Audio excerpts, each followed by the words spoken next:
Good afternoon. I'm Omar Hatem, Assistant Lecturer of Cardiology at Ain Shams University.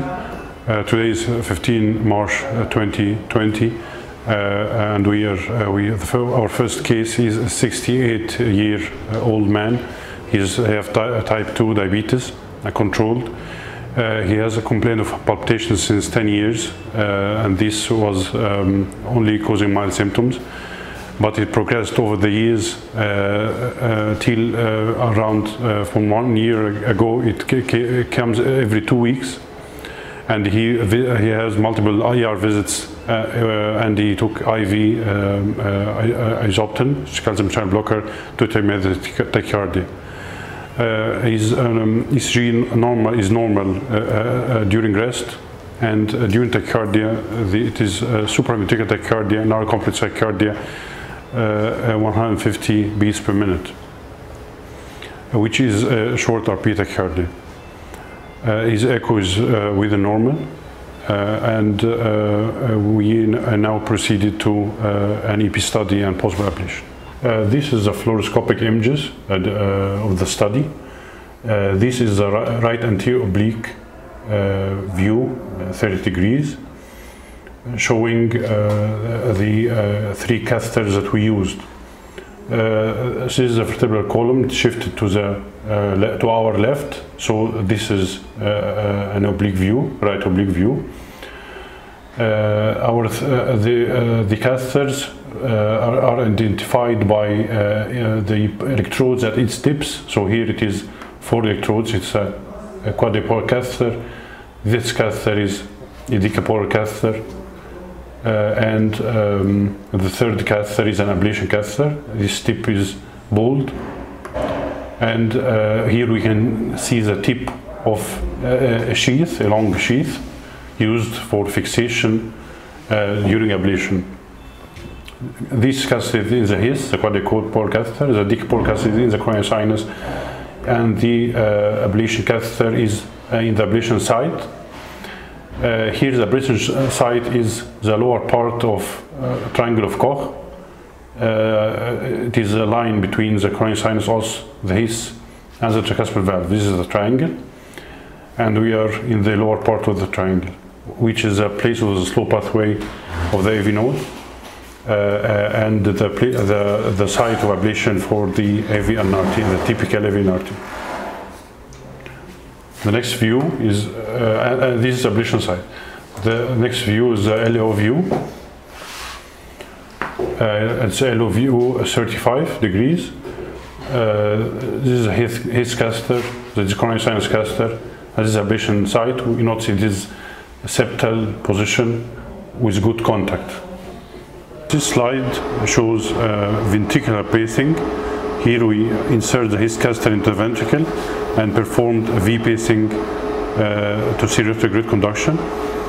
And here is the earliest A wave. It is at coronary sinus 9-10, and it moves towards 1 and 2. So it is concentric pattern of activation, and it shows decrement during pacing. This slide shows atrial pacing from coronary sinus 9 and 10 electrodes.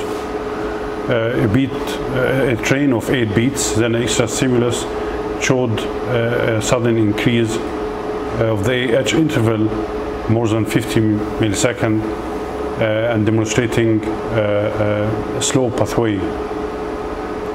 And this slow pathway is returned as an atrial beat, which is the echo beat. This slide shows the onset of the tachycardia. This is a sinus beat, which is AHV. Here the earliest potential is the H, and then preceded by simultaneous V and A stimulation, which is a short RP tachycardia, and it is propagated by cycle lengths of around 450. This is a post-pacing interval, or PPI.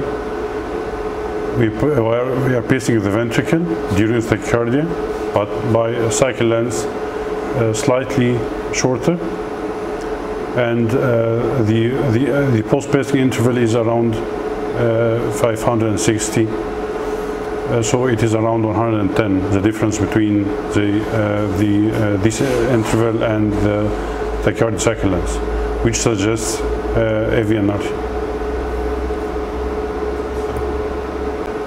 This is the ablation site.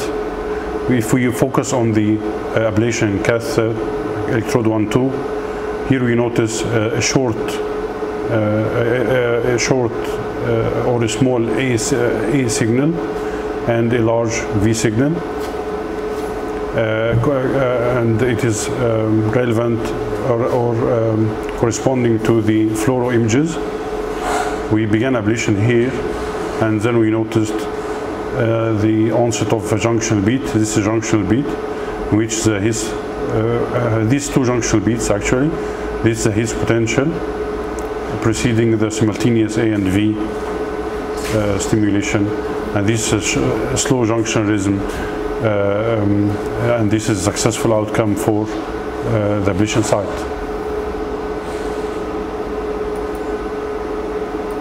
This is another slide during ablation. Again, this is slow, irregular junction rhythm.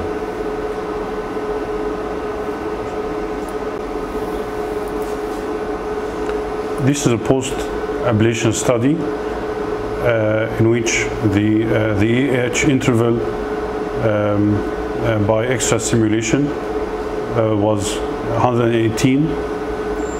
Then it disappeared, so there is no slow pathway now. All conduction is on the fast pathway, and this is a sign of successful ablation. And the antegrade pacing and retrograde pacing and intervals are all normal, indicating normal function of the conductive tissue. Okay, so this is an intracardiac tracing.